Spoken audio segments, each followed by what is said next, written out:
Welcome everyone to our second debate of term and our final debate of the open period. So if you're enjoying the show so far, make sure you join to come next week. The motion before the House tonight is this House would nationalise the grid.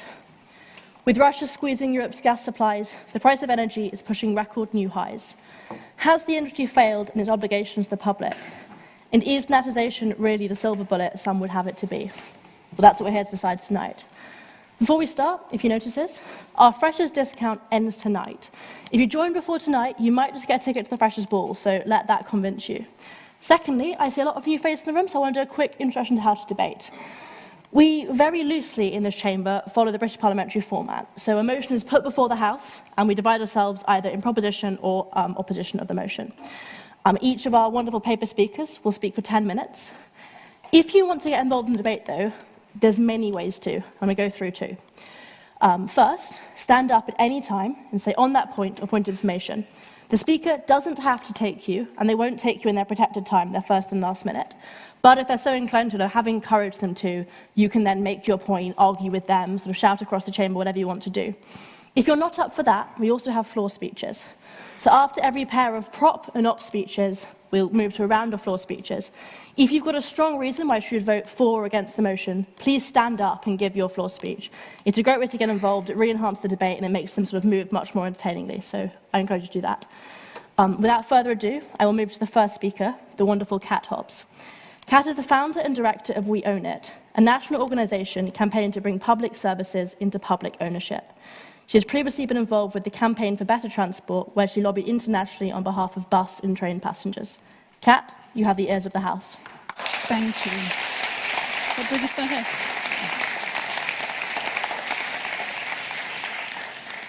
Thank you very much. It's an absolute honour to be here tonight and opening this debate on whether we should nationalise the grid, or rather bring energy into public ownership. So I'm the director of We Own It. We campaign for public services for people, not profit. And I'm going to talk briefly about public ownership in general and then about energy in particular. What we've seen in the last 40 years with Thatcher's experiment of selling off our water, our railway, our buses, our energy, is that this extreme ideological experiment of privatisation, this idea that the private sector has to do absolutely everything, this proposition of privatising the world that was put forward in the 1980s by John Redwood and Oliver Dowden in their book of that name, has failed. Our costs have gone up, the quality of our services has gone down, and we've lost accountability over our public services and our assets that we pay for, that we rely on. Our rivers and seas are filled with sewage by privatised water companies that have us over a barrel because we have no choice but to use them. Our fragmented, privatised railway is mostly run by state-owned companies from other countries which return a profit back to passengers there. Fair enough, but how does that make sense? While middlemen profit up to £1 billion a year from owning and leasing out trains. And instead of copying countries like France, which has used its publicly owned EDF to keep bill rises at 4%, or countries like Norway, which is paying 80% of people's bills above a capped price in this crisis, the UK insists on propping up the profits of private companies while people struggle to heat their badly insulated homes and we move far too slowly to renewable energy. Now, this is Cambridge, so I'm sure you need some definitions. We define public services fairly loosely as things that are about providing our basic needs to live a good life in society, things we need some democratic accountability over, and they are generally natural monopolies. It doesn't make sense to try to pretend there's a market, to try to pretend that there's competition. So we're not arguing that you should nationalise food or corner shops or hairdressers. This isn't about North Korea or communist Russia. This is about a mixed economy to deliver a range of things that humans need in the most appropriate way.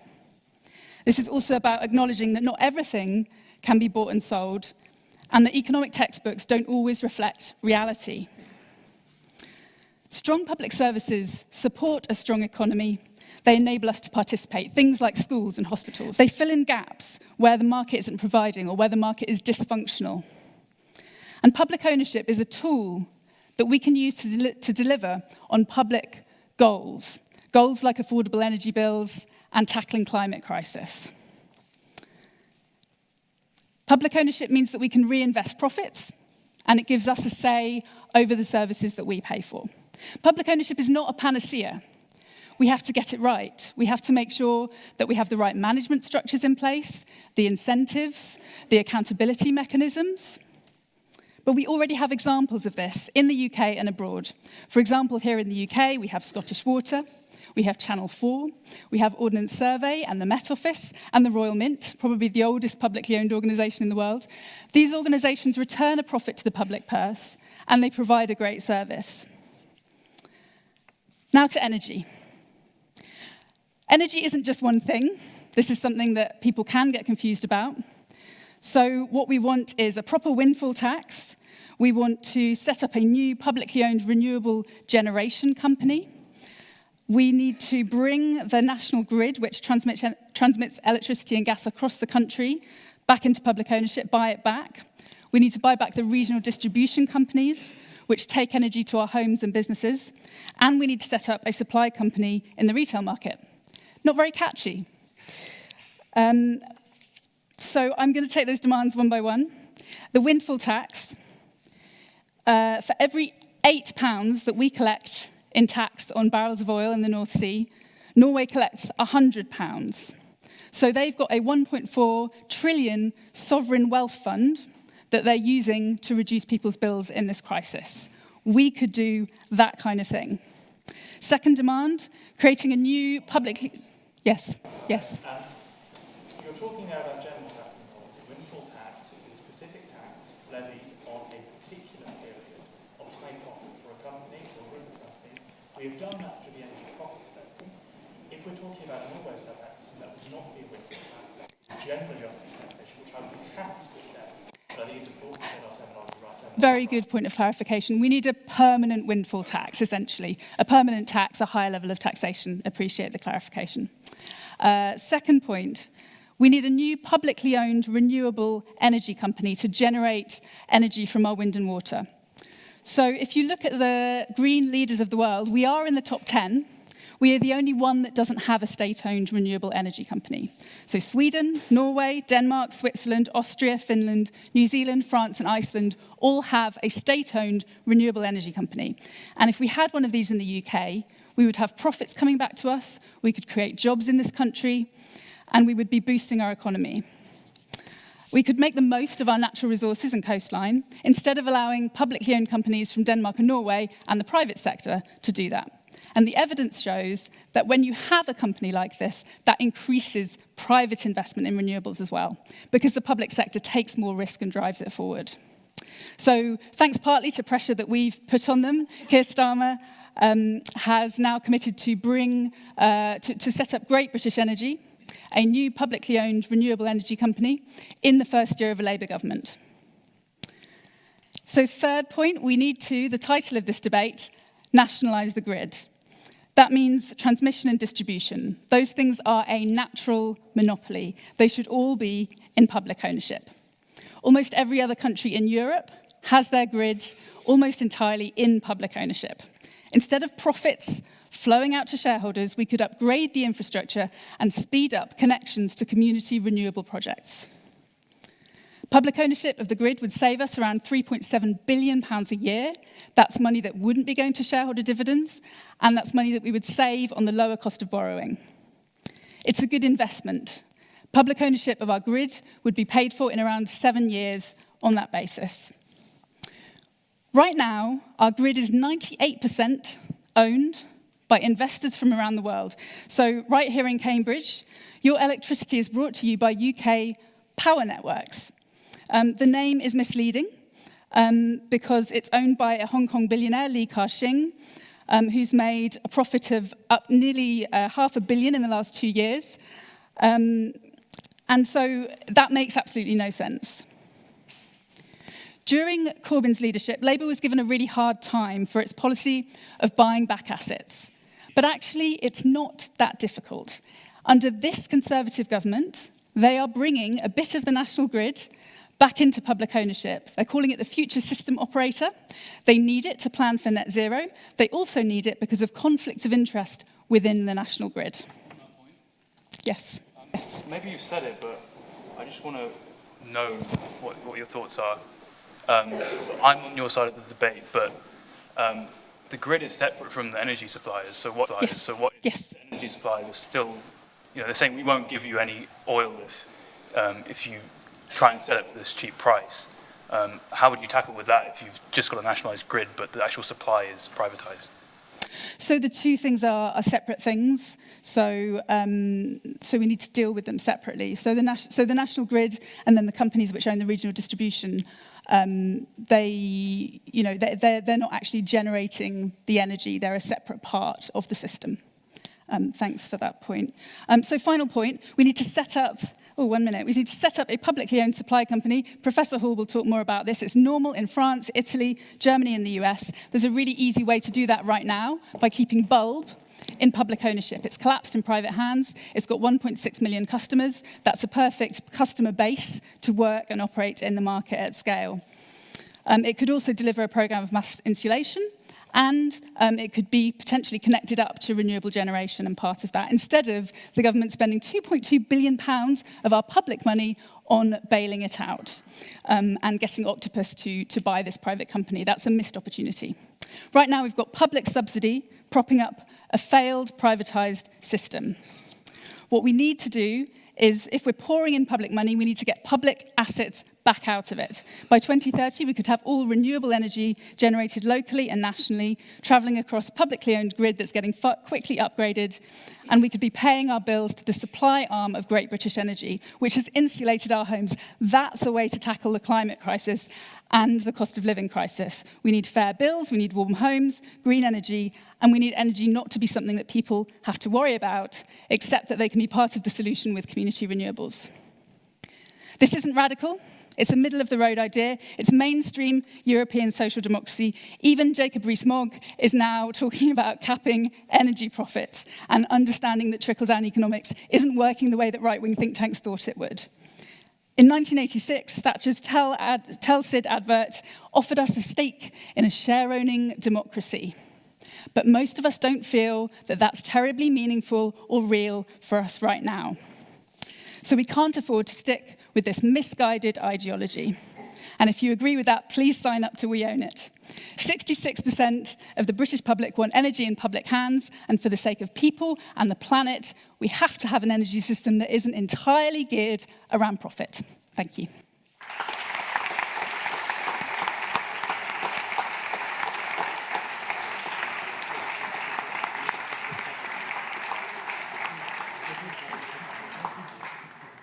Thank you, Kat, for such an excellent set of remarks.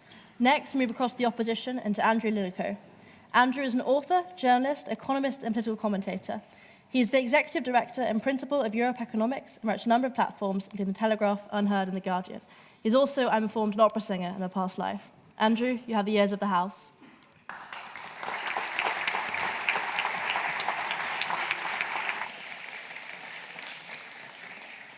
Thank you very much. I urge you to vote against this motion. I urge you to vote against it for two key reasons. First of all, it is misdirected, and secondly, it would make things worse. Clearly, the motivation for this particular motion at this time is the very high energy prices that we experience. To understand what's going on with very high energy prices, we first need to understand a little bit about what a grid is. Again, thinking about our definitions here at Cambridge.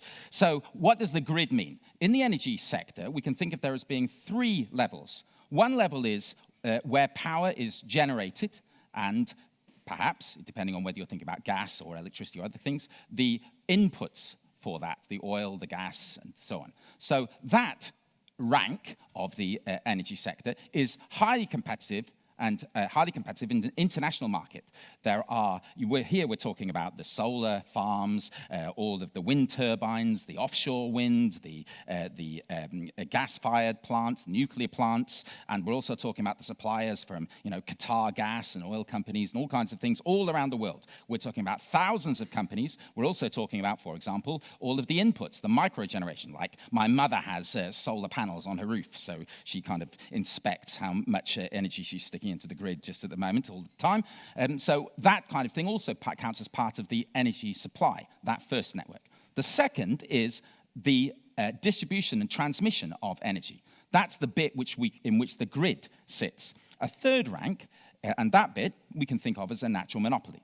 A third rank is the retail energy sector. That's where the bulbs and so on sit about. That's sort of competitive via some fancy pants regulatory framework. Doesn't work terribly well all of the time, but that's at least notionally competitive. So we have these three different rankings. A key thing to understand in terms of my first objection to this motion is where the energy price issue sits. It isn't that the national grid are somehow charging enormous amounts for their services. It isn't that the retailers are somehow found some way of charging enormously higher margins on the things in the past. The issue arises at the level, the highly competitive international market level of the power generation. And it's very expensive at the moment because there isn't enough energy. That's why the prices are very high. There isn't enough energy from a combination of factors. One of it is some of the implications of Putin's invasion of Ukraine, which has led to in the European market in particular, cutting off its purchases of Russian gas, which is a very large portion, 40% or so of Germany's gas, for example. Are we past a minute? You're most welcome. It only imported 3% of its gas from Russia. Why are we ending up spending more for worse outcomes? Could it possibly have something to do with the fact we have such a mesh of different privatized interests and we sold off all our storage? So don't you think that, in fact, the administrative dysfunction is part of the reason why this terrible system cannot withstand a crisis? The key reason why it has an impact...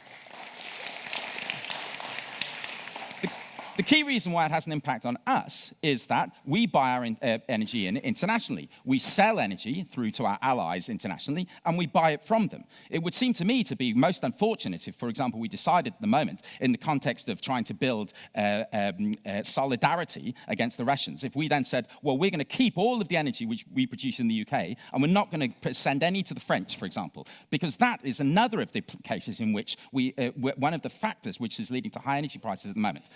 I'll just make a little progress. I'll take another one in a minute. The COVID crisis and various shutdowns in that led to a reduction in maintenance. And that meant that, as a consequence of having reduced maintenance, a number of the French power stations have had maintenance problems and they've had to go offline for some time. That has led to another source of diminution in capacity. At the same time, of course, we also have some movement towards more green energy. That's perfectly proper over the medium term, but Putin managed to pick a clever moment just when a number of plants were coming offline. Go on, you're most welcome, yep. Well, somebody said that yep. Can you just explain to me why, the same way as the deficit of gas, why is it that oil and gas giants are making record profits? It doesn't add up to me. Absolutely. The reason why they're making lots of money is because they're the ones that have the stuff to sell. And the reality is that if we didn't pay the prices which they want, then we wouldn't get the gas. It's no good us saying we're going to go to Qatar Gas and we're not going to pay your price, or we're going to go to some Saudi oil company and say we're not going to pay the price. There may be some moves within Europe, and there are in fact moves within Europe, to aim to have a kind of buyer's cartel where they tell the Norwegians the price that they're going to pay for the gas. Whether the Norwegians will put up with that remains to be seen. But there are efforts to engage in that coordinated activity. But the key reason why the prices are high is that there just isn't enough energy. That's why. Because the prices are high, that means that when it goes to the transmission and distribution companies, again, they're buying it in. It's coming into them at a high price. They're not taking any increased margin on this at the moment. They have regulated prices. And then when it goes through to the retailers, what's happened with the retailers, in fact, it went into last year, a number of the retailers went bust, partly because of the price cap. Now, just let me make a little bit more progress on this point here again. In terms of the way in which the market functions, we've now seen what these three kinds of layers are. And there are different arguments for how you should treat those different layers. So the highly competitive part of the market, what we've done up to now in order to encourage renewables generation is that we've decided that the amount that would be paid for a renewables generation would be defined by the gas price. So that meant that if you were a gas-fired plant and the gas price of providing gas-fired energy got very high, then we ended up paying very high prices to the renewables companies as well. That's being amended in current regulation so that we place things in different boxes. So we have a kind of high-capacity energy where you can change it very quickly, where we pay one kind of a price, and then you'd have this sort of more underlying, slower kind of energy created particularly by the renewables companies, where we pay a lower price. And so it's not that the market is configured perfectly, but I'll come to the point that that's nothing to do with the grid. The grid part of the market is subject to price regulation through Ofgem. And what happens with them is that their costs are assessed and they're subject to some incentive regulation to reduce their costs over time. That's then passed through to customers in terms of lower transmission costs, and then they're allowed a reasonable rate of return. That system isn't perfect either. So, for example, my team assessed what the allowed rate of return should be for the energy sector in 2010. The energy regulator, in its wisdom, decided to allow them a higher number. In my view, that was partly the consequence why they ended up with, for some years, excessive profits, because they've been allowed too high a rate of return relative to their costs. Probably at the moment, things are the reverse. The most recent assessment of their costs probably has been overtaken by events with increasing interest rates and inflation and all of that, and now means that probably the allowance which they have is a little bit low. So these things can be improved, and there's tweaks that you go either way. There's an element of swings and roundabouts, but that's the reality of that. It's not perfect. Again, it's not perfect at the final level either in terms of the retail. But a thing that I would urge upon you is, sorry, did you want to make another point? Yep. How on earth is it the case that we've ended up like this? We were the least dependent on Russian gas. Why has the system imploded if the only thing we need to change is minor tweaks? Surely the entire system is rotten. I don't agree that the system has imploded. What has happened is that there's a lack of something, and so the price of that thing has gone up. That's the market working, not the market failing. That's a simple consequence of the fact that we have a lack of energy around. So it doesn't seem to me that the solution here would be, for example, for us to seek energy independence and only make our own energy and never trade it, never sell it to anybody or buy from anybody. That would seem to be a terrible mistake. It's much better to participate in international markets because these are highly competitive markets. A point that I would make about some of these tweaks is, absolutely, you can always talk about improving regulation, but it's much better, and you're much more likely to improve your regulation if you maintain the proper separation between the regulator and the things you are regulating. So if, for example, you were to have, so some of the people I advise internationally, in some countries, you find that the regulator, the regulated firm, the energy firm, is owned by the state. And then when you speak to them, then they'll often say, oh, well, we can't do this and that, the other thing that the regulators try to make us do because the government says we have to do something else. And it creates a conflict. I'm afraid I'm in my final minute now. So it's important to maintain that separation. It makes regulation more effective and credible and reduces the conflicts of interest in it. It also means that you don't end up with the investment in energy firms being stuck in the same box as other kinds of investment. We're likely to have an austerity program very shortly, fiscal consolidation in the UK. Part of that's likely to involve a cut in government investment. If you had the investment in your energy utilities, then you would be subject, as part of that pot, you would be subject to the political cycle and find that you had reductions in your energy investment that were driven not by the needs of the energy sector or by appetite for energy, but by the political cycle and the fiscal cycle. And a third thing is that it is helpful for there to be carrots as well as sticks. So it's good to have a surplus motive for firms that outperform, that are more efficient than the regulator says, that buy in their factors of production at lower costs and so on, that they get rewarded for that. If you have that it's only a state-owned enterprise, all you have is the stick. All you can do is you force people by chasing them in order to do things. They get nothing out of it by outperforming. So for these kinds of reasons, if you were to nationalise the system, you would find it was less efficient over time, it innovated less, the quality of your services would be reduced, and in the end, your costs would also be higher. So for these two reasons, I urge you to oppose the motion.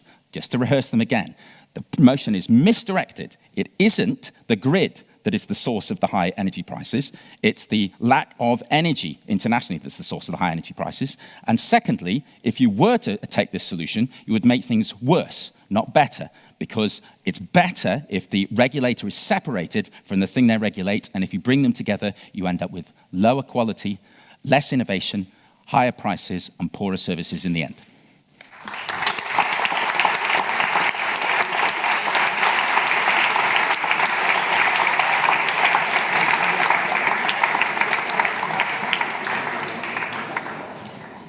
Thank you so much, Andrew, for such a fine speech.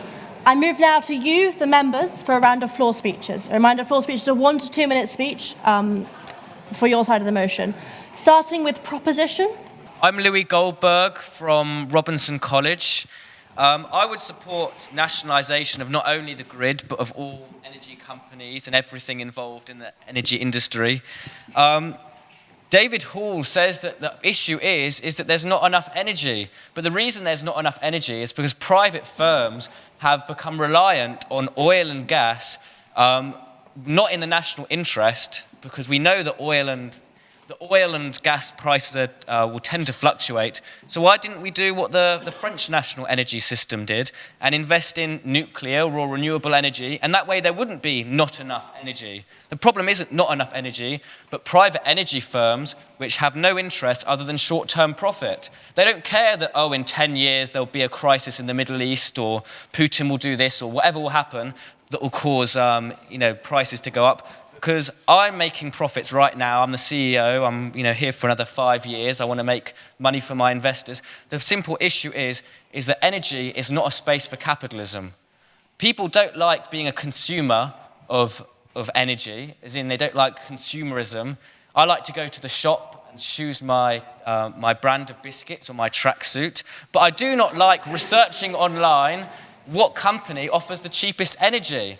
And filling in lots of forms to change my supplier and doing all that is simply not a sector that promotes competition. It makes no sense. And energy is an issue of national security.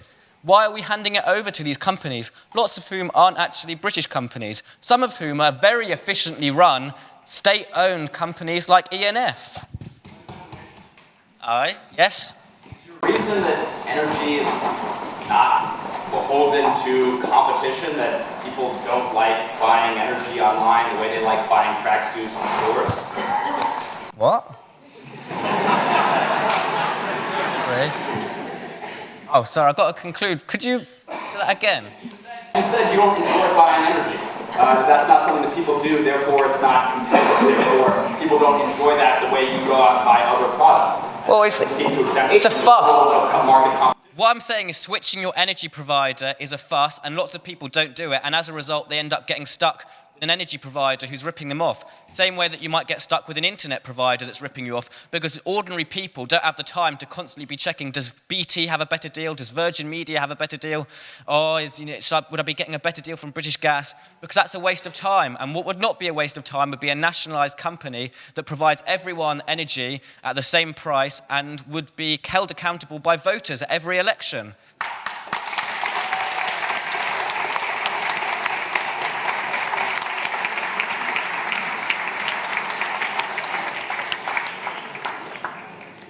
Thank you very much. Moving across now to the abstention side. Okay, Benjamin Reynolds, Emmanuel College. I'd like to speak to an abstention today because I feel some really interesting points have been raised on both sides.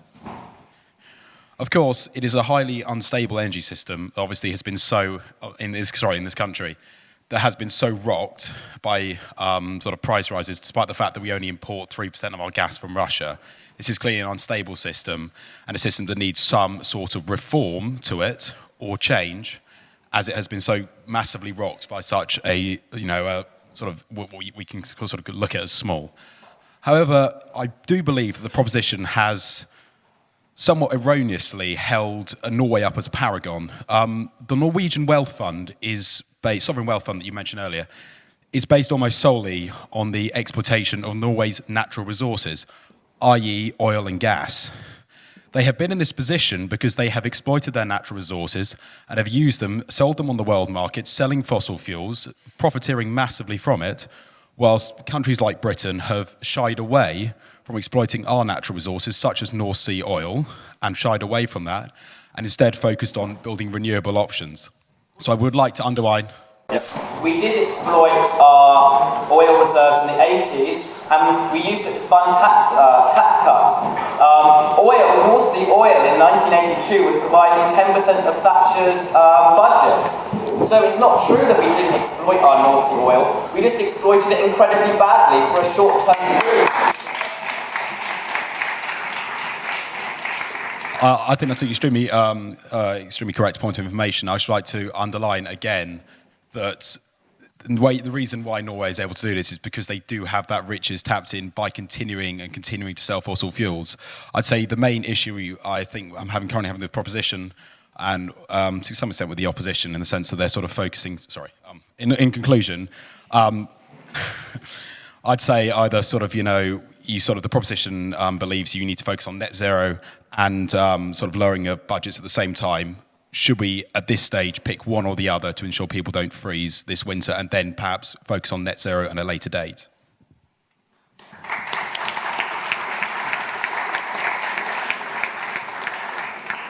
And finally, I'm looking for someone on the opposition side. Throughout this debate, there's been two things that have been incredibly unclear to me. The first is whether government ownership is equivalent to government operations, because I feel like that is a clear and important distinction that has not been made, because the second thing that's incredibly unclear is why the government is any better actor. The only justification that the proposition side has been giving so far is that government is democratic, and democracy is, that hasn't even been explicitly said, but presumably implicitly a good thing. Yet, the speaker from the floor just told us that the last time we had natural resources under state ownership, we, explicit quote, used them incredibly badly. So I feel like this is a reason why we should not own the state resources. Yeah, sure, go ahead. They were not nationalised, they were privatised companies, but that to just tax them badly and then use the tax revenue that we did get from the North Sea oil to provide tax cuts. The North Sea oil was originally discovered and mostly used during the time of technological development under Harold Wilson before the privatization of energy. So I'm pretty sure this is factually incorrect.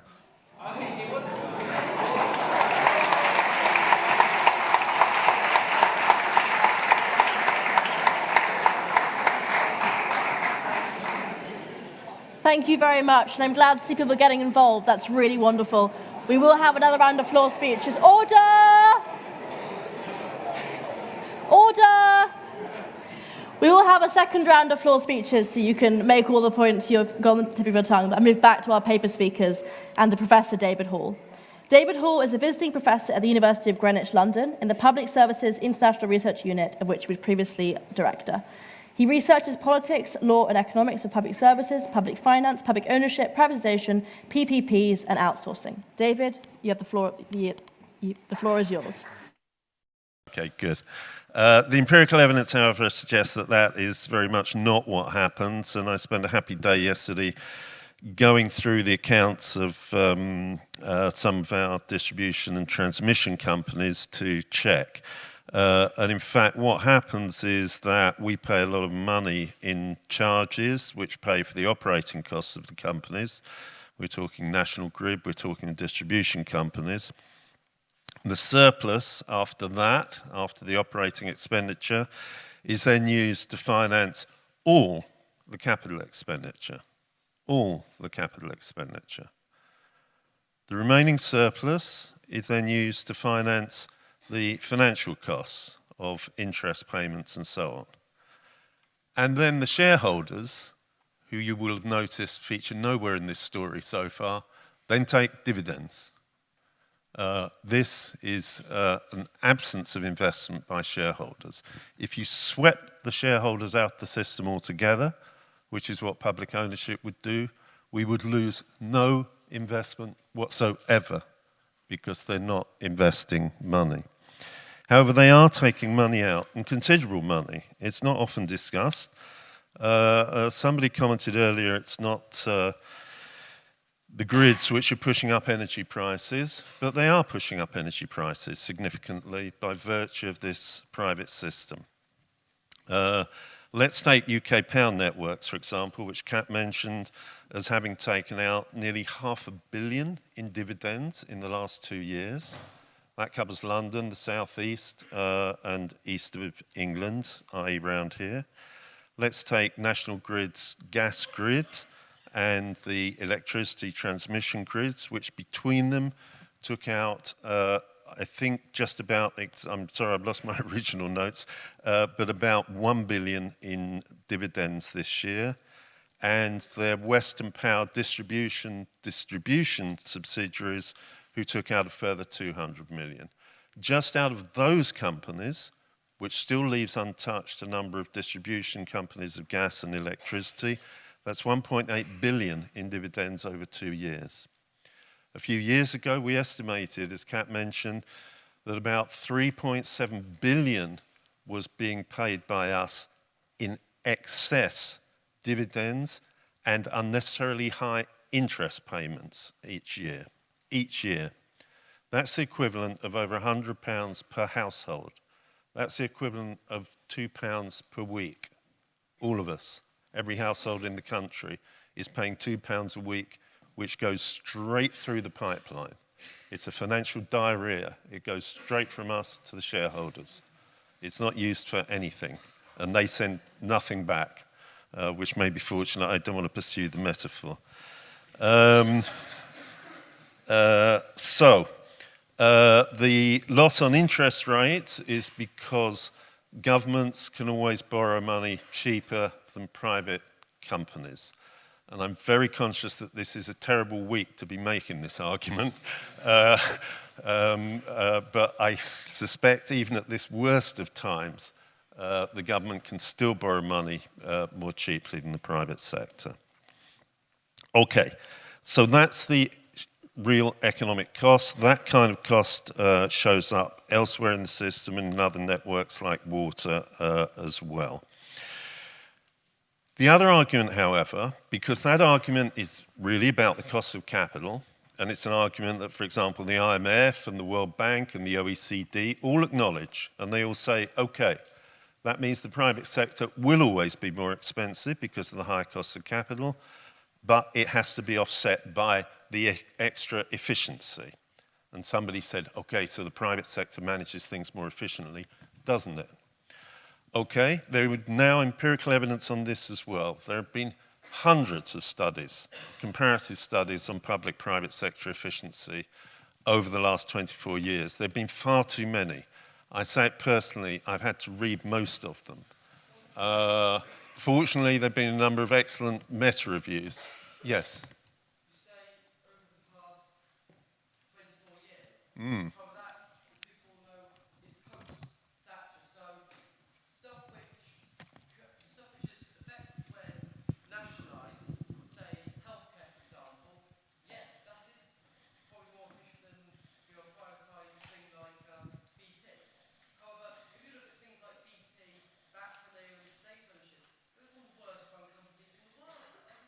I can remember many horror stories of the actions of BT back when they were in government. So it's not really a good sample for the past 24 years. Rather than looking at the companies which were privatised, look at before when they were nationalised, when they were privatised, and compare those, rather than compare oranges and apples as we have seen in the past 24 years.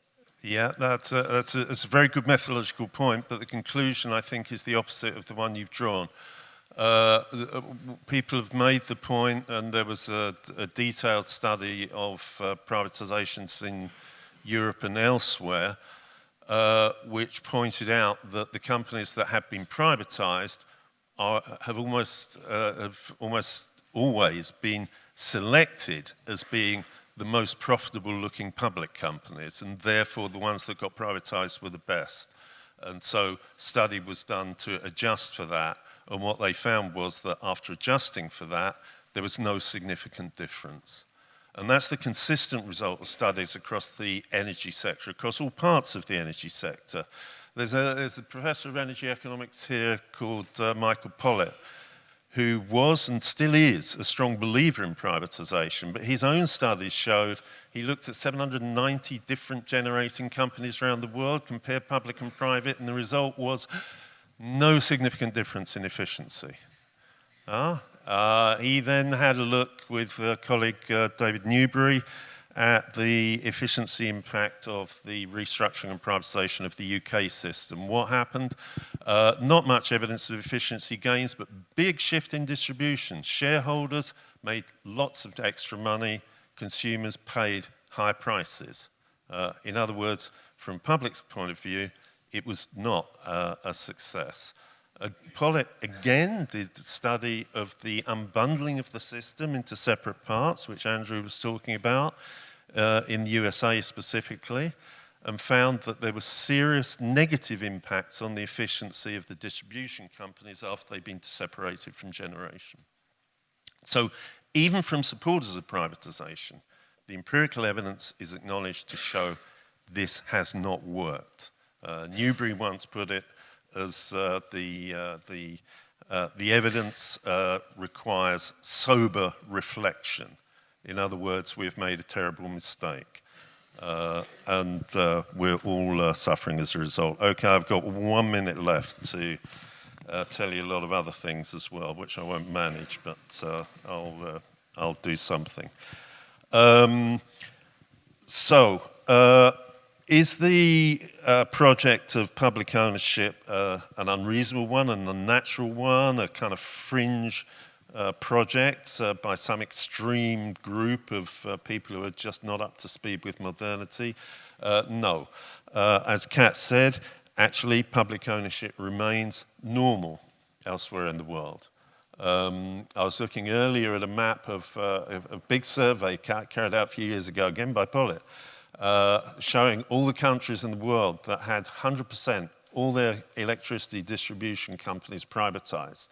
And it showed, you could see on a simple picture of the whole world, there's the UK, there is Turkey, and there is Chile. And there is one other that escapes my mention. Everywhere else is a mixture or still publicly owned. These things are perfectly normal. In France, Electricité de France has been mentioned a few times. Germany has 900 Stadtwerke, municipal energy companies. These are normal. They generate.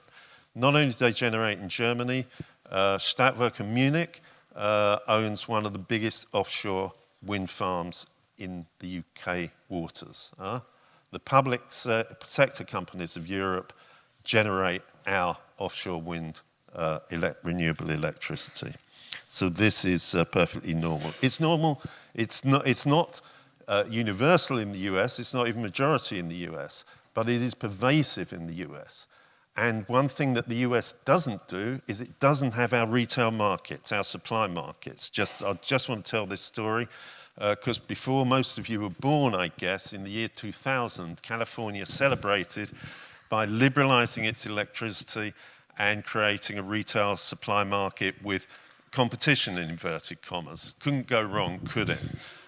Except that much of California suffered rolling blackouts and power cuts for the best part of a year, the 5th biggest economy in the world being constantly closed down because a bunch of opportunist power companies saw the opportunity to operate a cartel and force power prices up. An economic disaster of the first order. It had consequences. California said, okay, enough is enough. Every other state in the USA said, we are not going near the creation of a retail competitive market. And to this day, no one has moved in that direction in the USA. However, here in the UK, we are still stuck with it. It's time we abandoned this terrible experiment on ourselves and adopted a publicly owned, efficiently financed, and public, democratically driven accountable energy system. Thank you very much.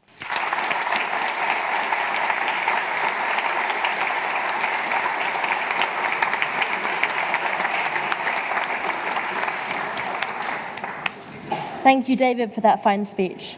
And I move across the floor to Ben Wilson. Ben is the Chief Strategy and External Affairs Officer of the National Grid. Previously, he was CEO of the Australian Gas Infrastructure Group, one of the largest utility infrastructure businesses in Australia. He has more than 25 years of experience in the energy sector internationally. Ben, you have the ears of the House.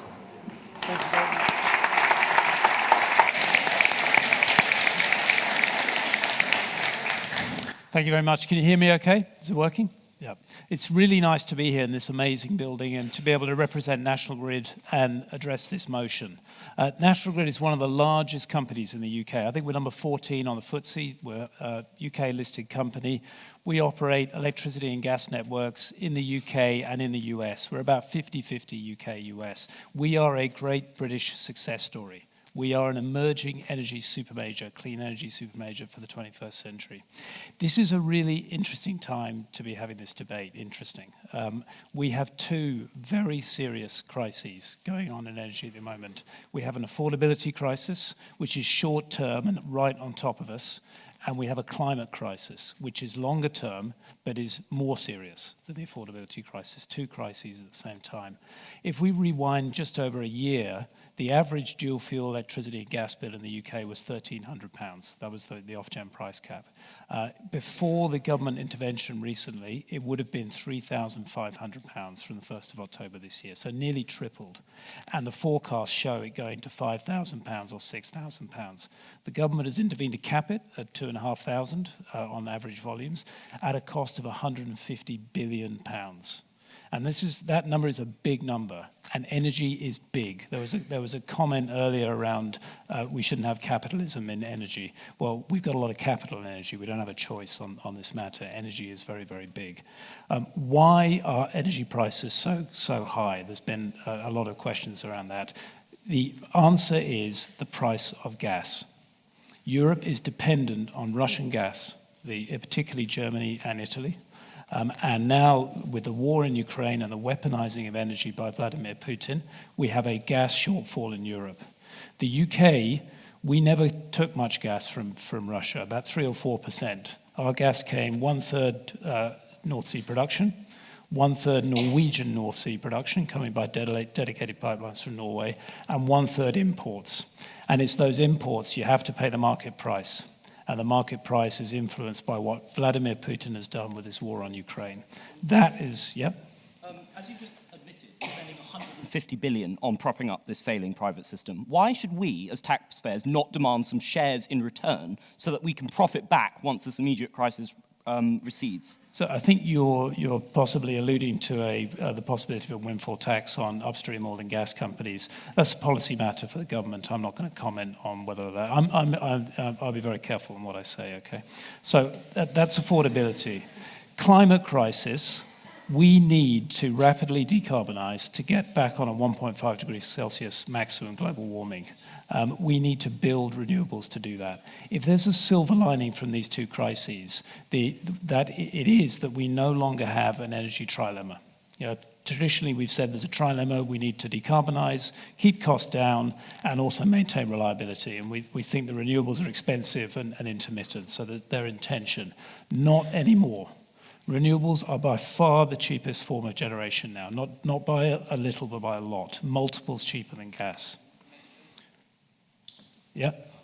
You said that because energy is big, we can't keep capitalism out of it.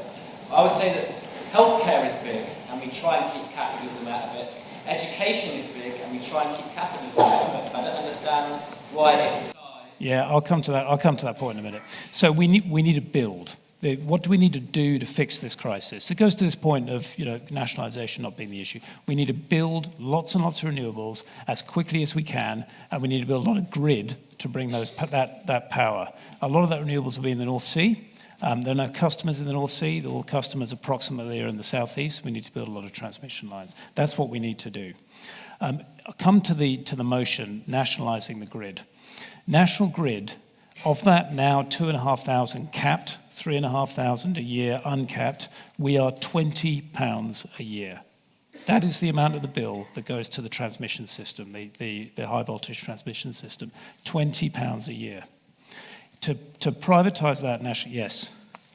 25% of our bills goes towards transmission and distribution. Just to clarify, I don't know the percentage that goes to National Grid, but it's a quarter of your bill goes to the grid, transmission and distribution. When the bill was £1,300 a year, not anymore. It's much smaller share now, for sure. No, that's not correct. That's not correct. I wouldn't say it if it wasn't, right? So if we nationalise National Grid, we're talking about a part of the bill which is £20 a year out of 2,500. It will cost about £20 billion to do that. The government does not have £20 billion. We have seen that with the fiscal reaction over the last few weeks. Also, there's a lot of talk. Yep. Buying an asset is totally different. The markets react totally differently to unfunded tax. That's exactly where I'm going next. It has been said that if we nationalise something, then that wouldn't have to make a profit anymore, and therefore we could pass those savings on to customers. You cannot have it both ways. If we pay £20 billion for something and then drop the revenues so it makes no money, it is worth nothing when you've done that. It is worth nothing. So we just spent £20 billion on nothing. If you halved our charges, and the profit element is much less than half, but if you half that price charges, that's £10 a year off the bill. It doesn't make any difference. So nationalisation of the grid will not make a difference to the affordability challenge. It will also, one benefit of having the grids in private ownership, firstly, the tariffs are set by the regulator, so we still have control over the tariffs. You can have different owners of different grids, and you can have comparative competition. So if one grid has got really good reliability and one hasn't, the regulator can say, well, that's clearly achievable, you need to do that too. If it's all owned by the government, you don't get that comparative competition. Comparative competition has very significantly improved customer service, reliability, and cost efficiency over the last 25 years. Looks like there's a point of here. information about the proposal is not that nationalisation would eliminate the making of a profit by the company. The point is that nationalisation would eliminate the extraction of that profit into the pockets of private shareholders, and instead what is now extracted in the shape of 3.7 billion would remain within the company to be used either for price reductions or for greater investment. So, firstly, if we nationalise, the tariffs are already fixed. So unless we change the tariffs, it has no impact. If you reduce the tariffs, then immediately what you've bought suddenly is not worth what you've paid for it, and that's a waste of money. That's a distraction. No, you go. I'll take the points together. Yes. Yes. You can do that without, you can set an appropriate tariff level without having to take into public ownership. That is what we do today, and we're talking £20 on the bill out of 3,500 pre-subsidy. If this regulator is working so well, why on earth are we in the position that we are in today? We need to build. I mean, let's be clear. Let's be clear. The reason the bills have increased so much over the last year is because there is a war in Europe, and the person that is prosecuting that war is using energy as a weapon. That is just a fact. That is the situation we're in. It is a further driver to the one that exists anyway as to why we need to get off fossil fuels and onto renewables. I'll address just a couple of the other points that were made. We do not need nationalisation to control prices. There have been examples given around Europe of countries with significant levels of state ownership, France being one. We are in a much better place than France as we go into this winter. We are much less dependent on Russian gas, and we don't have a whole load of nuclear power stations facing significant outages. So that is not a good example to look at, France. We are in a much better place than France, is the point that I would make. Well, I might do the reverse of CAT and then just open a little bit wider, because I suspect that the question of nationalisation is not narrowly directed just to the transmission grid. I think when you think about, is there a role for the government and state elsewhere in the energy sector, nuclear is an obvious example where there could be. Nuclear risks are difficult to bear by the private sector, and you may say that actually new nuclear in this country is state-owned. It's just the French government, not the British government, that owns it. So I think there is a consideration in nuclear. In renewables, we do not object to the announcement from the Labour Party of the Great British Energy state renewables company. What we wouldn't want to see, though, is crowding out of private investment, because the amount that we need to spend is in the hundreds of billions over the next 20 years, and that cannot all be afforded by the government balance sheet. So we mustn't crowd out private investment. So look, in summary, I agree with my colleague here. The motion is misdirected. The cause of high prices is gas and Putin's war and our dependence on gas. Privatising the national grid will cost £20 billion, which we don't have, and if we did, we should be spending it on the NHS, and is a part of the bill which is only £20 out of 2,500. Thank you.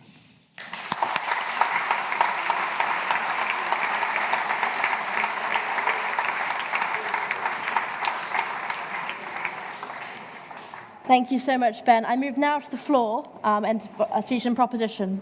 You were before I spoke, so I'll hand over to Ewan. Ewan Woods, Corpus Christi College. Whilst it obviously makes sense in the current environment to focus on the question of oil and gas, considering Russia's actions in Ukraine, we have to remember that nationalising or even privatising any industry will be a medium to long-term question. So the main focus around this debate should be on nuclear, should be on solar, and should be on wind. We are not dependent as much on an international market on the regulation of price for nuclear, from solar and wind. If we were to nationalise the grid, we'd be much more able to set those prices as we needed for the particular moment that we're in. And I also think, looking back to the first opposition speaker's breakdown of the three divisions of the energy market, in some ways, it reminds me of the NHS, which is the largest medical buyer of drugs in the world, which means it has the great advantage of more or less setting prices for drugs in most environments. And considering how small the UK is, yet how much buying power the National Health Service has, it feels to me like more or less a simply logical assumption that if we were to nationalise our grid, our second rung of our energy provider, we would have a similar amount of buying power for our energy as well. So even on the matter of oil, on the matter of gas, on the matter of these things which will hopefully fall out of use, isn't it? Where is this? Yes, go on. We already set the price of our solar and wind through an auction-based system with contracts for difference. I don't deny that. I mean, I wasn't aware of that, but even still, I don't think that changes my argument too much, because, thank you, it will still get us to a position where we can set the prices ourselves if it's run in-house, so we can actually get a market which functions as best as possible for the British people. Thank you, Ewan.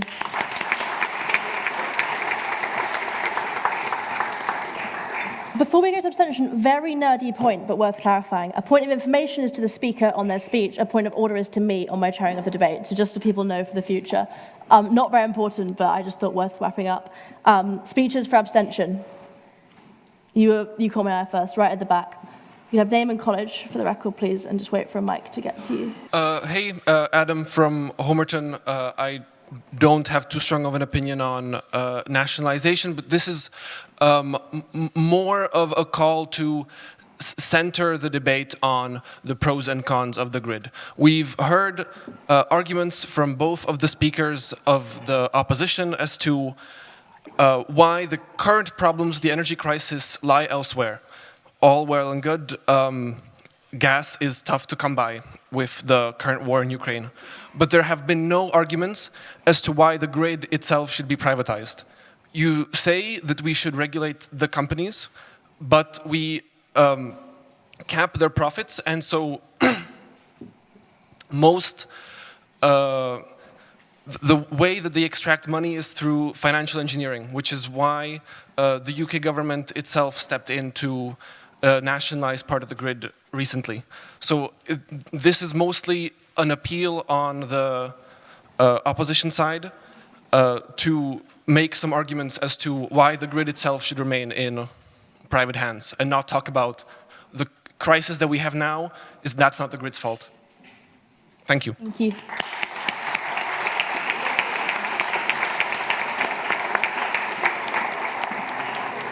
And over to the opposition.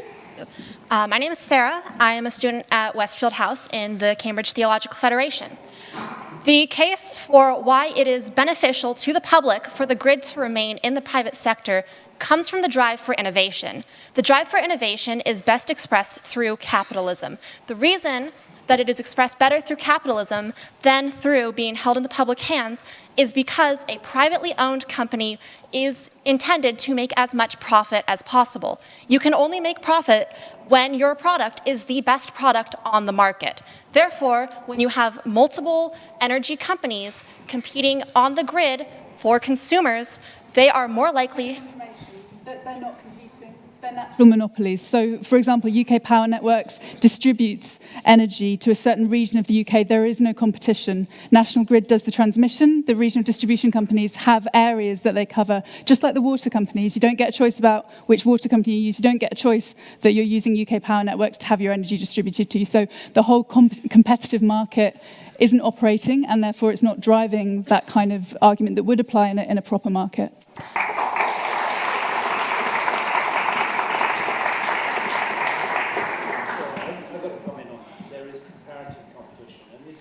Real thing. This is not just an academic point. It really is the case that if, of the 6 distribution groups, if one of them is delivering much better reliability, the others get set targets by the regulator to hit that level. So there really is competition. If they were all owned by the government, that wouldn't happen. You wouldn't have that. You need that ownership diversity to drive comparative competition. It's a real point. It's the lived experience.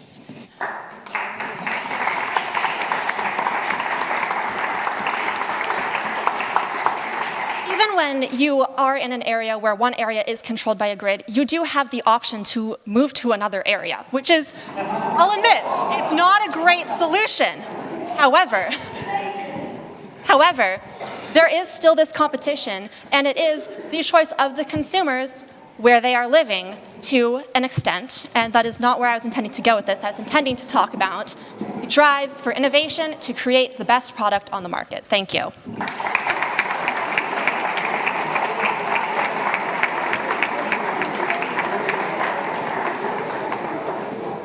We started on time, which is rare, so you've got time to go around one more time on the floor speeches. So back to proposition. Hello, Ruben Austin, Robinson College. So I'm going to look at this through a bit of a different lens. I'm going to look at the aims of nationalisation in the first place and take this away from the current energy crisis that we're in. If we look at the purpose of nationalisation, it's to provide goods and services which are not a choice, they're a requirement. You don't choose to use energy, you need it. In order to survive, you have to be able to cook your food. You have to be able to have access to heating. You cannot realistically live your life without this, in the same way that we require a national health service to provide the services that we require when we become ill and unable to care for ourselves. It's a human right to expect the state to care for you when you invest in the state itself. This can be best controlled and affected into practice by the state controlling these policies, in my opinion. Yep. Human right is not the same thing as a human need. Maybe energy is a human need and not necessarily a natural right. Okay, but the right to live a life that is unimpeded by the state, and for the state to actually provide for you in a way where you can actually be realistically expected to live your life in a fulfilled way, when you're paying into the state through taxes and through being a contributing member of society, is surely a fair expectation to have. Thank you.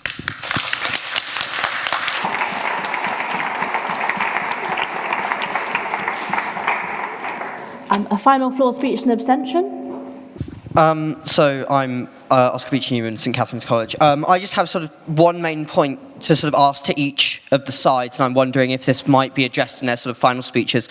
So I'll start with the proposition first. And I'm just sort of thinking, you know, in another world where we did have nationalised sort of energy grids and energy companies, and then we had sort of 2010s austerity of, you know, George Osborne, David Cameron, do we really believe that they would have invested significant amounts in the grid? I mean, we've seen the damage that they've done to the HS2 project. It hasn't even got off the ground yet. So do we really think that they would put a significant amount of money into grid infrastructure? And then my question to the opposition is that, you know, the money for infrastructure does actually have to come from somewhere, right? From the government, it comes from government bonds. From the private sector, it comes from private investment. But private investment always confers a risk, and you can sort of say, well, actually, it isn't a risk because they get bailed out in the end, and maybe that is a problem. But, you know, the risk means that they have a higher cost in their interest rates than government bonds. Most of the time, maybe not now, but, you know, that's the government's fault. You know, normally they have a higher interest rate. So actually, we end up paying a small proportion of money every month for a higher interest rate loan to a private company for a so-called risk that actually ends out with a bailout from the government of our own money. So, you know, on the opposition, how is a private equity investment better than a public equity investment in a privatised system.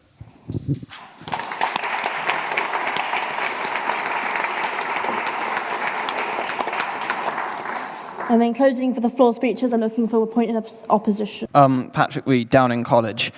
I'd just like to start by responding to one of the first floor speakers in proposition of the motion back there, who was saying that we all need energy to survive and therefore we should nationalise it. Well, we also all need food and clothing, so following that logic, we should nationalise Marks and Spencer, which I don't think is really the way forwards for the country. But the real reason I wanted to talk about this is that this motion, as has already been mentioned several times by the opposition speakers, is based on a misunderstanding of what the problems are. The solution to this is that we do not have problems with profiteering in this country because they're trying to make profits. The reason we've been so badly affected by energy prices in this country is because the governments of both parties over the last 25 years have totally failed to give this country any sense of energy security at all. So I really don't see why we should suddenly start saying, these governments have done nothing for energy security, let's make them entirely responsible for the nation's energy. Thank you.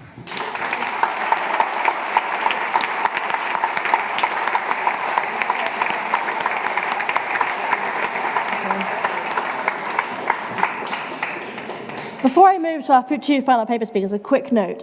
I think it's a little known secret that you can be in these debates. Every Saturday we put out an audition form to speak in the debates. Please apply, it'd be wonderful. Participate in the debate, speak, you get dinner beforehand, it's really worth doing. I thought people should know that. Moving across to students to do exactly that, I will invite Sammy MacDonald to open the case for close the case for side proposition. Sammy is a first-year undergraduate reading history at St John's College. He has an interest in geopolitics, cartography and debating, as well as MUN. He won the right to speak, as I said, through open audition. Sammy, you have the ears of the House.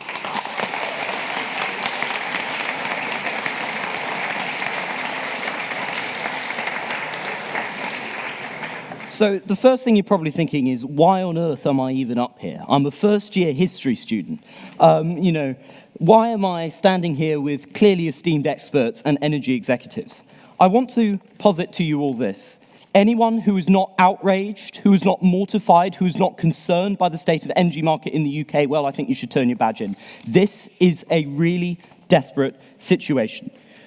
We have had a great storm, which has clearly been whipped up by Russia's appalling and barbaric invasion of Ukraine. We do not deny that. And the country appears to be imploding in a cycle of spiraling bills, inflation, and destitution. And all of us, especially young people in the room, have another great task ahead of us, the difficult and arduous task of decarbonising our economy and laying for future generations a security. But we've got to ask ourselves, do we want these tasks left to the short whim of executives who have clearly failed, who have not prepared the country, who wanted to pass the costs onto consumers rather than hurt their profit margins? Do we want cash without consequence? Do we want public spending without any sense of public service? Or do we actually demand that a better future must be built out of this dark Russian winter, that we as taxpayers must get the right to determine our own future? I know that I've had enough of energy executives telling us it can't be done, it's not possible, and the only way is forking more cash without consequence. The only thing we can do now is nationalise these companies and nationalise the grid. I want to make three main points. One, that there is obviously a necessity for nationalisation in the immediate crisis, but also opportunities provided by it. Two, that private investment in the grid only suits really short-termism and is not good for long-term investment that we need to decarbonise. And three, contrary to some of the other statements we've had on the floor, that energy should be a public right, and there is no such thing as a life well lived without an adequate and affordable supply of energy. Not at this time, no. I want to, just because I want to start with my first point, which is the opportunity and necessity provided by the current crisis. We have already heard admissions of how much we are just handing over without any precondition to energy companies, to the grid, to others, in order to prop up a clearly failing system. 150 billion. And this is not just an arbitrary sum on paper. We've had a lot of technical definitions, but this is going to inflate the economy. This is going to drive people into destitution. And even at this rate, 96% increases. How are the poorest families going to afford that? So, what's gone wrong? Is it perhaps something to do with some vague waffle about it's the green energy's fault? And in fact, we are, in the words of the opposition, this is a success story. This is a minor blip. This is an aberrance. Well, that does not explain why energy prices have been climbing above inflation, even at times of oil gluts. What we need to do is we need to make sure that out of this crisis comes a better opportunity. When are we going to admit this privatisation experiment has failed? I want to explain why, precisely, it has failed so badly. So let's start with some of the claims for the opposition. So they've talked about Russian gas, and I understand this is significant. But let's compare the stats for a moment. The EU has imported 39% of its gas, and slightly more as a percent of its oil, I believe, before the invasion from Russia. The figure drops to just 5% from the UK. The UK received bounteous supplies of oil and gas from Norway back in the summer. The disruption to the UK, however, is demonstrably more severe than almost any other country in Europe. If you look at France, for example, they are spending what is equivalent to about 15 billion for only a 15% rise in prices. So where on earth could it have been going wrong? So we've had everybody's fault but mine from the opposition. We've had blame heaped upon every conceivable source. But maybe it is something to do with the fact that we have this Byzantine mesh of different privatized interests not working in tandem with each other. Let's take a look at EDF, for example. We, in fact, pay... go ahead. So in France and in Germany, they are planning for blackouts this winter. We're not. I don't believe Truss on that. I don't believe that will actually come into fruition. But if you look at the percentage that French consumers are paying, they're only paying 15% more year on year. Their rate of inflation at 6%. They're going to return to growth in 2023. The problem is demonstrably shorter. What is the difference? EDF is nationalised. EDF has been nationalised for long term, and serious planning went into long-term security. It wasn't just this short-term rush for gas. France's energy could thus be more reactive and also have higher bargaining power. And I think this is a point not mentioned by the opposition. The EU, as I think they acknowledge, have just completely rushed us to secure other supplies of natural gas. These big EU firms, many of which have nationalised stake, including now Germany, which has nationalised most of its energy in response to the crisis, have these big nationalised stakes which they are using as leverage to buy up these oil supplies quickly. We cannot do that because we are still sacrificing everything on this altar of privatisation. I await the day where this will work. No, thank you.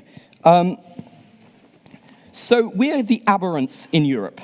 We are clearly the aberrants in Europe in not demanding something back. And I just wish to impress upon this House the amount of money we're spending. We're spending about 150 billion. Now, we have two choices. One, we continue with this failed model. We say, you know what, I'm going to agree with the opposition. This is in fact a remarkable success story. This is a minor tweak that is needed. 150 billion, it's a chicken feed, minor tweak. That's only, no thank you, that is needed. Or we could say, no, as taxpayers, we're going to stand up for ourselves. We're going to demand a return on our investment, and we are going to take it back into our hands. Because, I'm sorry, gentlemen, it doesn't look like you've done a fantastic job. I wish to, no thank you. I wish to go on to the second point, which is that orienting around profit, the profit motive, is something that is completely incompatible with the fight against climate change. Do we want a system designed around the short-term maximization of corporate profit, or do we want a system based on the long-term pursuit of net zero goals and long-term investments to unlock more capital in the long term? No, thank you, sorry, I'm in the middle of the point.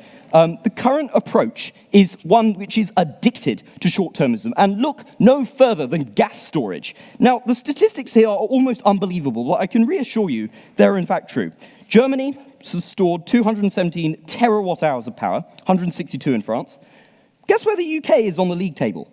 We're below Denmark and Lithuania.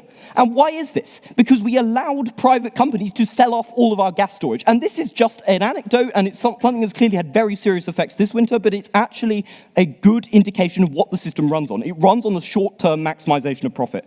Now, let's think about climate change. Now, I acknowledge that we've made progress, but getting to net zero is going to be arduous. Don't let anyone tell you it's going to be easy. It's going to be arduous, it's going to require investment, it's going to require long-term decisions that won't profit us immediately in the short term, and it's going to get harder as we move closer to that zero. Do we really want to trust the same people who've crashed our energy market, who've proved completely incapable of dealing with any kind of gas shock, and have forced the UK into recession as a result with our long-term security? I'll take the first.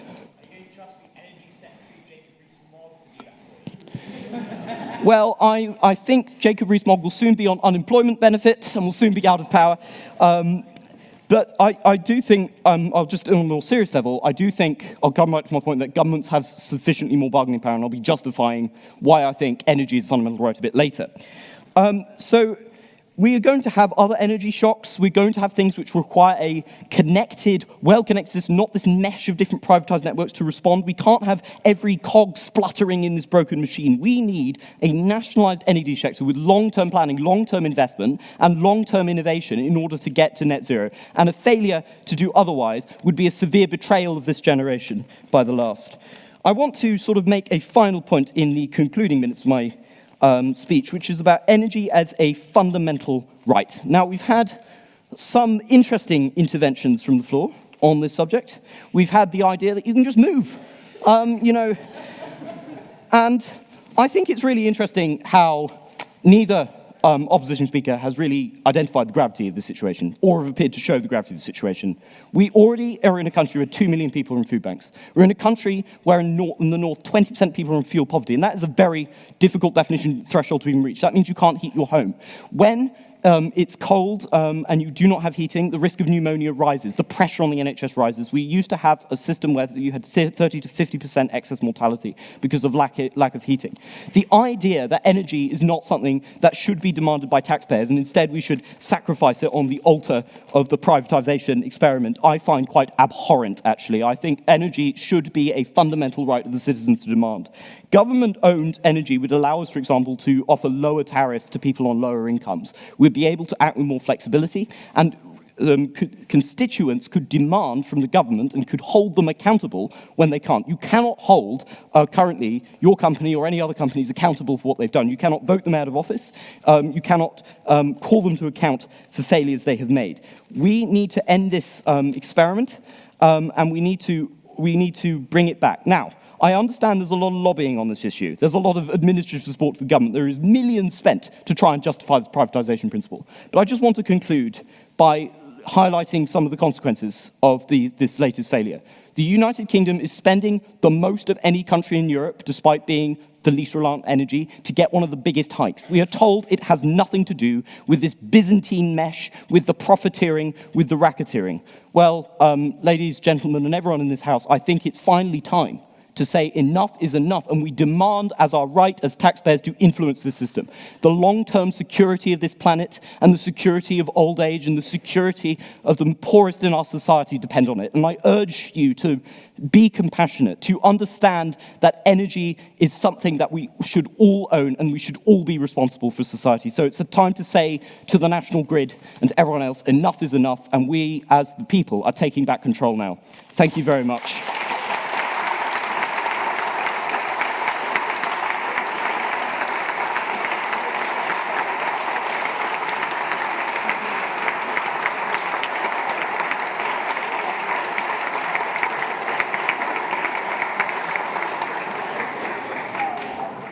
Thank you so much, Sami, for an excellent speech. Moving now to Medansh Kumar to close the case for the opposition and the debate as a whole. Medansh is a second-year student reading law at Trinity College. He won the right to speak through open audition. Medansh, the floor is yours.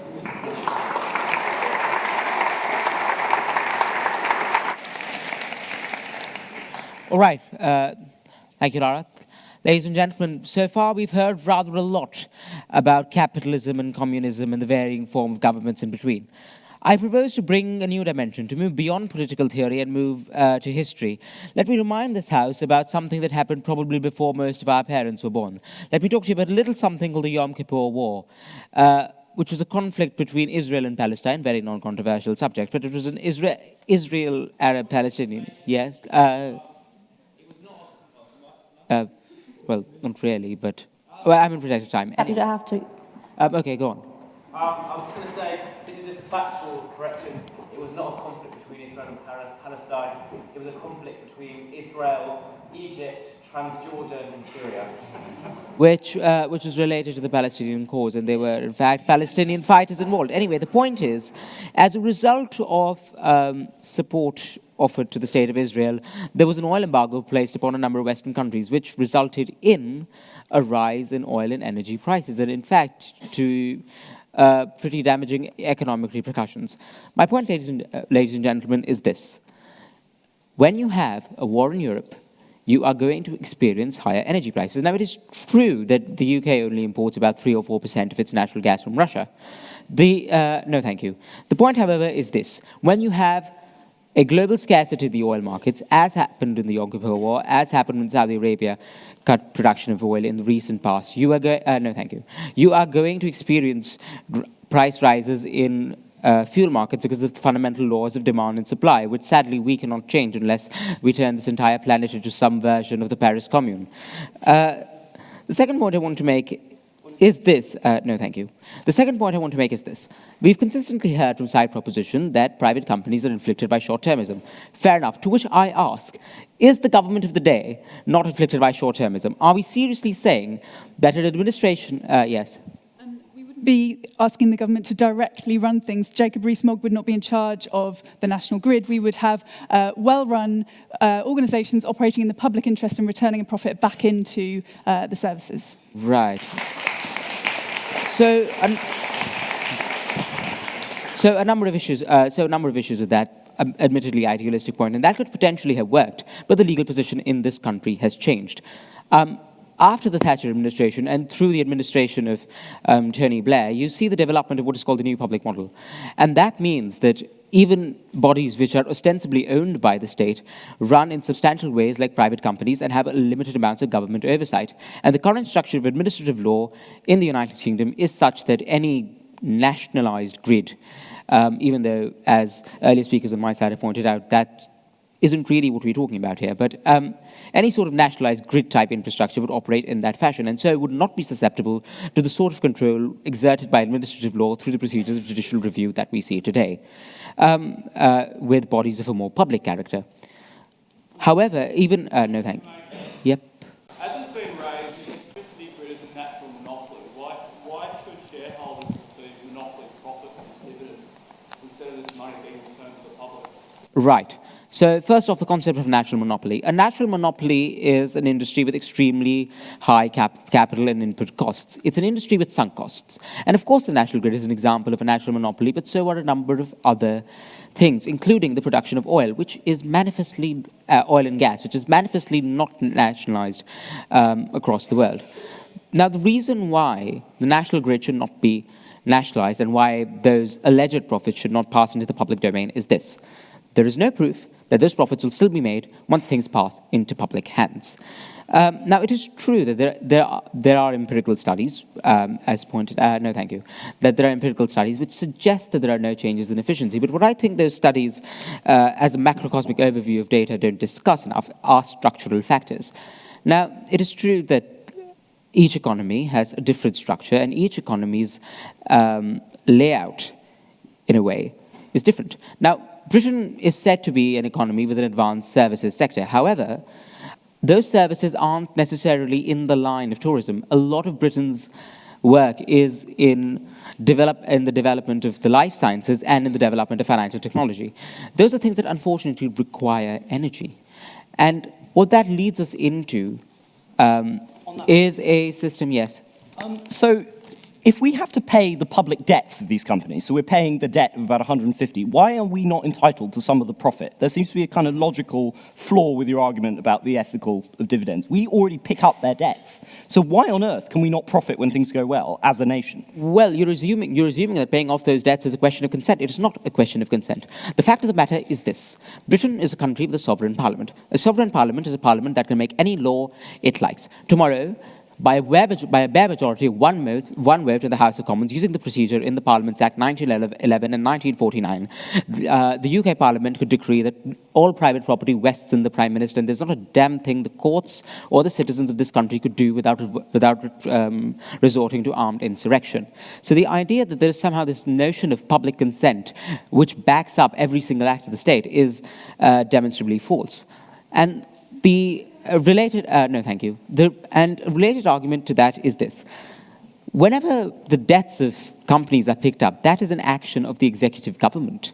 That is the action of people who have been voted to power by citizens of the UK and such persons as are empowered to vote in UK elections. So in some sense, that too is a public Now, if you accept the view that government is a matter of public consent, which I don't, I think it's a power relation, but if you accept that government is a matter of public consent, you have to accept that the public, whatever that notional body means, has consented to the paying off of those debts.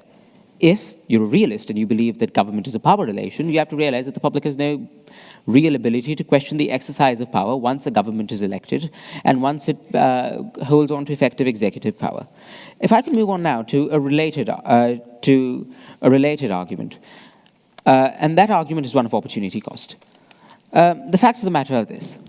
There is a climate crisis, and that is something that is going to require both tremendous government expenditure and tremendous private sector expenditure if Britain wants to make get out of it unscathed. What that means is that there is an opportunity cost to every single government decision to buy something or to sell something. And when the government decides to nationalise the grid, it can do that in one of two ways. Either it can engage in coercive action. That is to say, Parliament may pass an act along the lines of this. The national grid is the property of the UK government. There will be no compensation paid to whoever owns it as of this moment, which is something that Parliament can legally do, at which point confidence in the UK economy and financial system will collapse even further than it has now, and there will be devastating economic consequences. The second thing the government can do is this.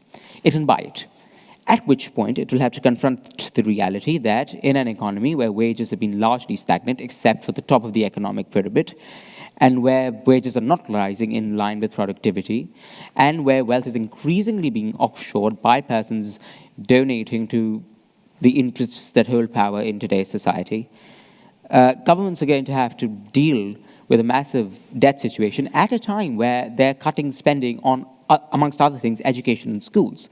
And that will mean that the opportunity cost of these things is going to be in the form of public welfare. When the alternative foregone is public welfare, that's not a great situation to be in. Now, there is a solution which can exist while the grid is still unnationalized, and that solution is to extend the legal scope of judicial review, which is a procedure used to regulate administrative action, and to impose stronger duties on Ofgem and on the regulators to act in the public interest. Now, the statutory, yes. We've changed the regulation, I think, multiple times in the last 5 years alone. All of the new form of regulations failed. When is it finally time to start admitting that something is fundamentally wrong with the system and stop trying to tweak the window dressing around it? Well, there is something fundamentally wrong with the system, and the thing that's fundamentally wrong with the system is that we're addressing Ofgem as a body which is independent, which is an independent regulator in the sense that it derives its power only from the government. What needs to be done with Ofgem is that it needs to be given independent power of its own on a statutory basis to actively and proactively intervene, to take suo motu cognizance of all sorts of issues, and to issue directions which have binding force, including serious private law sanctions, in order to extract financial remedies and impose financial costs and burdens upon private entities to a much greater extent. Give the regulator teeth. Now, the situation we have is this. You have a bunch of private companies, and you're regulating them with a watchdog over whose eyes has been tied a rather expansive wad of silk and whose teeth have been pulled out. Now, if you give the regulator slightly more power, it will work out. And the alternative to that, of course, is the straight-running things, to which I have only two names to give you, Liz Truss and Kwasi Kwarteng. Thank you.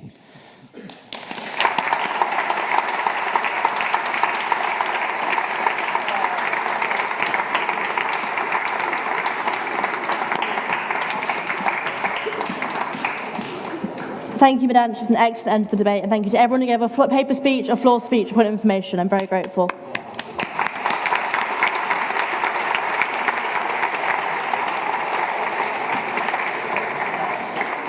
A few notices before we vote.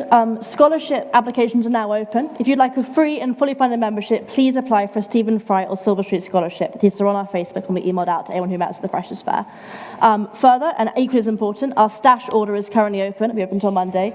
It's your chance to get a Cambridge Union bucket hat, so don't miss. Tomorrow, we're in collaboration with Cambridge University for Reproductive Rights to have a panel discussion on a post-Roe America. And next week, we're debating if sex work and feminism are compatible. If you've enjoyed the debate, do get involved. Applications are open to join Sal and Max on their subcommittee planning the term ahead. A quick run through of voting. In this house, we vote with our feet. So if you are swayed by the debate and convinced we should nationalise the grid, walk through the aye door on that side. If you aren't, walk through the no door. And if you're unsure and want to abstain, go through the middle. If you're upstairs, you'll be given a card to place your vote as the doors are too far apart. But thank you all for a great debate. I've really, really enjoyed it. And see you all in the bar after. If you're a union member, you get 20% off.